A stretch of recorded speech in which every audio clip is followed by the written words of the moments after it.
Motif pembunuhan terhadap staf paruh waktu kantor Lurah Kalabirang, H. 41, di kawasan penangkaran kupu-kupu Bantimurung, Maros, Sulawesi Selatan, terungkap.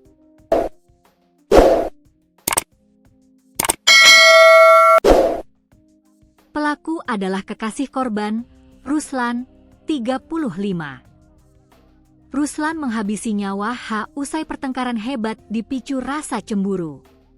Kasat Reskrim Polres Maros, Ibtu Ridwan Farel, mengatakan peristiwa berdarah itu berawal dari konflik asmara. Berdasarkan keterangan pelaku, korban cemburu dan sudah 2 hari tidak berkomunikasi dengan pelaku, ujarnya, Kamis, 31 Oktober 2025. Pada malam kejadian, Rabu, 29 Oktober 2025, korban dan pelaku sepakat bertemu di sekitar penangkaran kupu-kupu Bantimurung. Pertemuan berujung pertengkaran hebat. Korban sempat menyerang pelaku menggunakan parang hingga tangan pelaku terluka, jelas Ridwan. Pelaku tersulut emosi merebut parang dari tangan korban dan menyerang balik.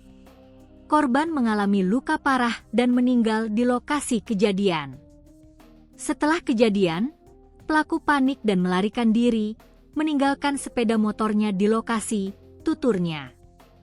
Jasad korban ditemukan warga pada Kamis, 30 Oktober 2025, pagi. Hasil penyelidikan menunjukkan korban terakhir terlihat bersama Ruslan sebelum kejadian. Tim Reskrim Polres Maros bergerak cepat dan menangkap pelaku di rumahnya di Dusun Bantimurung, Desa Jeneta Esa, Kecamatan Simbang. Saat diamankan, pelaku mengalami luka cukup serius di tangan dan leher, ujarnya. Pelaku dibawa ke RSRS Saudodi Sarjoto untuk perawatan medis, lalu ditahan di Mapores Maros untuk penyelidikan lanjutan.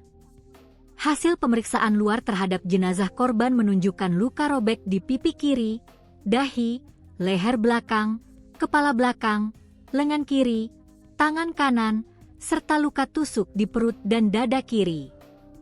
Polisi mengamankan barang bukti berupa parang bergagang coklat, dompet coklat, handphone biru, dan 1 unit sepeda motor.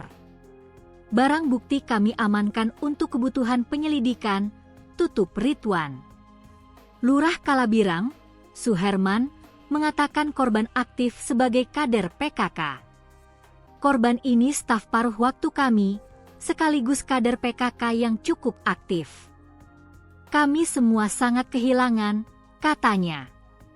Suherman menyebut korban masih beraktivitas seperti biasa sehari sebelum ditemukan meninggal. Terakhir kami bertemu kemarin, beliau ikut mempersiapkan lomba jambore PPPK di Tompo Bulu.